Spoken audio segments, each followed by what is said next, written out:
क्या आप जानते हैं क्या है मधुविद्या का रहस्य? अगर नहीं तो ये जरूर सुनिए। प्रिय भक्तों, जय श्री राम, जय जय हनुमान। एक समय इंद्र पृथ्वीलोक पर विचरण के लिए निकले हुए थे। उन्होंने हरे भरे वृक्षों से घिरा हुआ ऋषि दध्यंज का आश्रम देखा। आश्रम के समीप जलाशय था। फूलों से सजे पेड़ों की लताओं से धूप छन छन कर आ रही थी। यज्ञवेदी के समीप समिधा, घृत और कुशासन था। हल्की धुएं की रेखा यह बता रही थी कि अभी अभी यज्ञ समाप्त हुआ है। हवन सामग्री की उठती हुई सुगंध से समस्त आश्रम का वातावरण पवित्र हो रहा था। ऐसे सुरक्षित रम्य आश्रम को देखकर इंद्र की इच्छा हुई कि थोड़ी देर के लिए आश्रम में चलकर ऋषि के दर्शन करें। रथ रुका। सारथी को रुके रहने का आदेश देकर मंथर गति से चलते हुए इंद्र ने पुष्पित पल्लवित आश्रम को एक बार पुनः आंखें घुमाकर देखा। यज्ञशाला से उठती हविष की सुगंधित धूम्रराशि वायुमंडल को शुद्ध कर रही थी।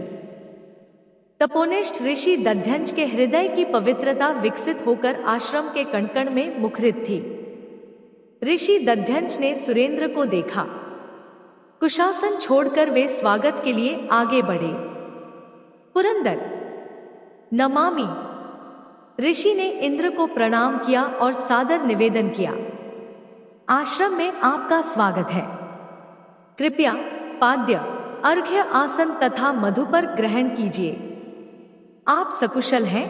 इंद्र ने स्मित भाव से प्रसन्नता प्रकट करते हुए ऋषि से पूछा। आपकी महती कृपा भगवन, ऋषि ने विनीत भाव से कहा। इंद्र ने आश्रम का विधिवत आतिथ्य स्वीकार किया। उन्होंने एक बार पुनः चारों ओर आंखें घुमाते हुए आश्रम के वैभव को देखा और विनीत स्वर में बोले, महात्मन, आपको किसी भी वस्तु की आकांक्षा नहीं है, मैं जानता हूं, तथापि चाहता हूं कि आप मुझसे वांछित फल प्राप्त करें। ऋषि में कुछ भी प्राप्त करने की उत्कंठा नहीं थी। इंद्र के कथन की उन पर कोई क्रिया प्रतिक्रिया नहीं हुई। वे निर्लिप्त नतमस्तक खड़े रहे। इंद्र ने कहा, ऋषिवर, आप त्यागमूर्ति हैं। यदि तप, साधना एवं सत्य विकास में मेरी सहायता की आवश्यकता हो तो मैं उसे पूरा करने में प्रसन्नता का अनुभव करूंगा। सुरेश्वर, मैं कृतार्थ हुआ। क्या मैं अपनी वांछित इच्छा प्रकट कर सकता हूं? ऋषि ने गंभीरतापूर्वक कहा। अवश्य, इंद्र हर्षित होकर बोले। ऋषि बोले, मुझे किसी भौतिक सुख की कामना नहीं है। मैं सांसारिक भोगों से विरक्त हूं। ऋषिवर, बिना आपके कहे मैं जानता हूं, इंद्र ने विनयशीलता प्रकट की। ऋषि दध्यंज ने इंद्र के विनीत भाव को करबद्ध प्रणाम किया।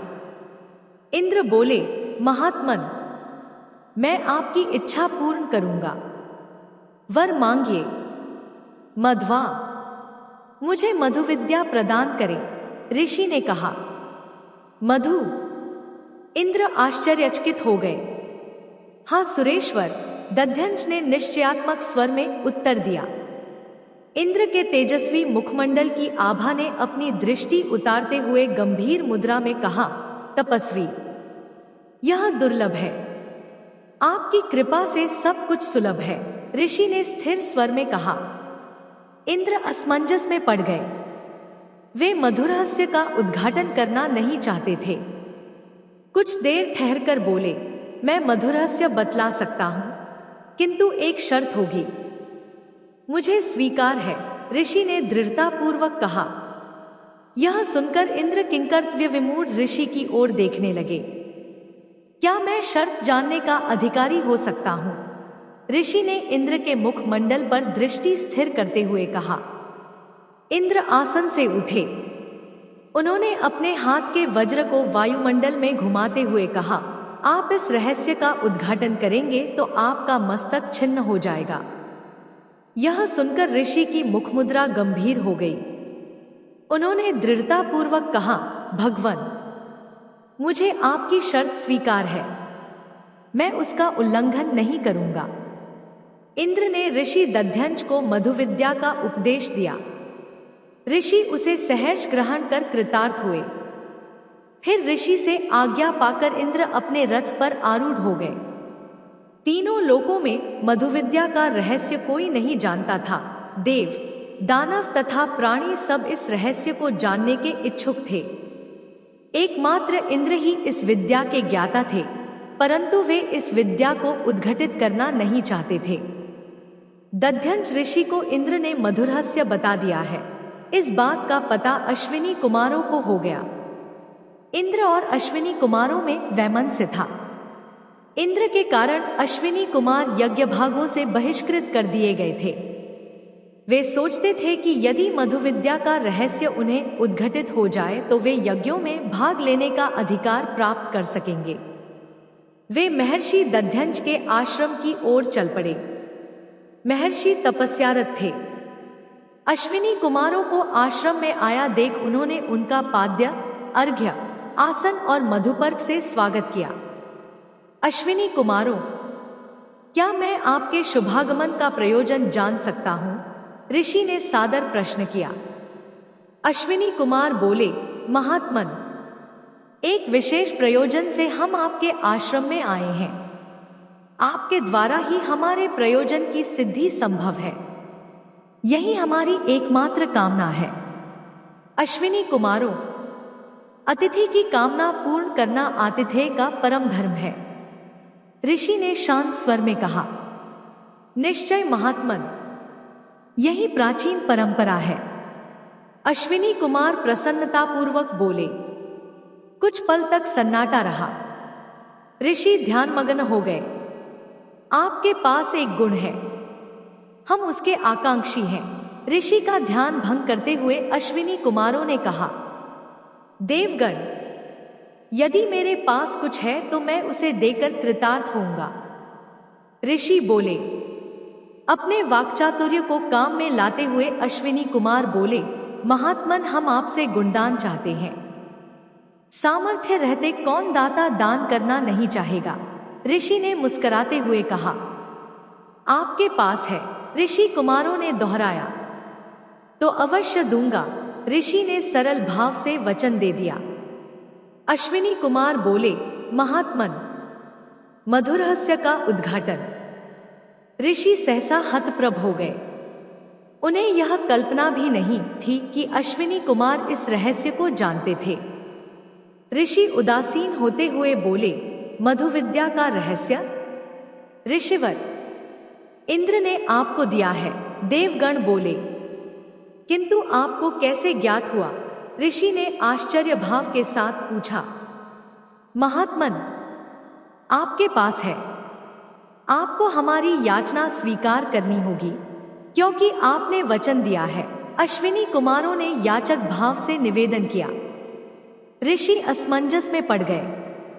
उन्हें इंद्र को दिया वचन याद आया उल्लंघन का परिणाम। विषाद की रेखा मस्तिष्क पर छाने लगी। मुखमंडल की छवि पर काली छाया उभरी। ऋषि की इस मानसिकता को देखकर अश्विनी कुमारों ने कहा, महात्मन, हम जानते हैं इंद्र ने आपसे वचन लिया है। उसका उल्लंघन करने पर आपका मस्तक छिन्न हो जाएगा, किंतु आपकी अकाल मृत्यु नहीं होगी। हम कुशल शल्य चिकित्सक हैं। ऋषि की विषापूर्ण निगाहें अश्विनी कुमारों को देख रही थी। कुमार आगे बोले, हमने उपाय निकाल लिया है। आपका मस्तक काटकर हम अलग रख देंगे। उसके स्थान पर अश्व का मस्तक लगा देंगे। आप अश्व के मस्तक से हमें मधुविद्या रहस्य का उद्घाटन करें। इंद्र वज्र से आपका अश्व मस्तक काट देंगे। हम पुनः आपका मस्तक लगा देंगे। यह सुनकर ऋषि गंभीर हो गए। अश्विनी कुमार बोले, महात्मन, आपके वचन का उल्लंघन नहीं होगा, क्योंकि आपने जिस मस्तक से वचन दिया है वह मस्तक मधुरहस्य का उद्घाटन नहीं करेगा। मधुरहस्य का उद्घाटन अश्वमस्तक करेगा और वही दोषी होगा तथा उसे ही दंड भोगना होगा। आपका मानव मस्तक अछूता रहेगा। ऋषिवर, आपने हमारी याचना पूर्ति का वचन दिया है। आपका वचन भी पूरा होगा और आप वचन भंग के दोषी भी नहीं होंगे तथा याचक का कार्य भी संपन्न हो जाएगा। महर्षि ने वचन पालन की युक्ति को सफल होते हुए देखकर कहा, अश्विनी कुमारों, मुझे आपका प्रस्ताव स्वीकार है। अश्विनी कुमारों ने महर्षि दध्यंज का सिर छिन्न करके उस पर तुरंत अश्व का सिर काटकर जोड़ दिया। ऋषि प्रसन्न थे। उनकी चेतना मनुष्य जैसी थी। वे हयग्रीव तुल्य लगने लगे। फिर उन्होंने कुशासन पर बैठकर अश्विनी कुमारों को मधुविद्या रहस्य का उद्घाटन किया। अश्विनी कुमारों ने शिष्यवत उसे ग्रहण किया। मधुरहस्य उद्घाटित होते ही इंद्र का क्रोध जाग उठा। उन्होंने ऋषि के वचन उल्लंघन पर वज्र प्रहार किया। महर्षि चीत्कार कर उठे, अश्विनी कुमारों, मेरा मस्तक छिन्न किया जा रहा है। अश्विनी कुमारों ने सांत्वना देते हुए कहा, महात्मन, चिंता न कीजिए, हम तैयार हैं। वज्र प्रहार से ऋषि का अश्व मस्तक छिन्न हो गया। अश्विनी कुमारों ने अविलंब ऋषि के मानव धड़ पर ऋषि का मानव मस्तक रखकर जोड़ दिया। ऋषि पूर्ववत आचरण करने लगे। शल्य चिकित्सक अश्विनी कुमारों के अद्भुत शल्य कौशल को देखकर जगत आश्चर्यचकित हो गया। अश्विनी कुमारों ने ऋषि को नमस्कार करते हुए कहा, आपने और हमने वचनों का पालन किया है। आप गौरव के पात्र हैं। हम अनुग्रहित हुए। अश्विनी कुमारों ने ऋषि को श्रद्धा एवं भक्तिपूर्वक प्रणाम किया। ऋषि उन्हें आश्रम की सीमा तक पहुंचाने आए और पुष्पांजलि के साथ विदा किया।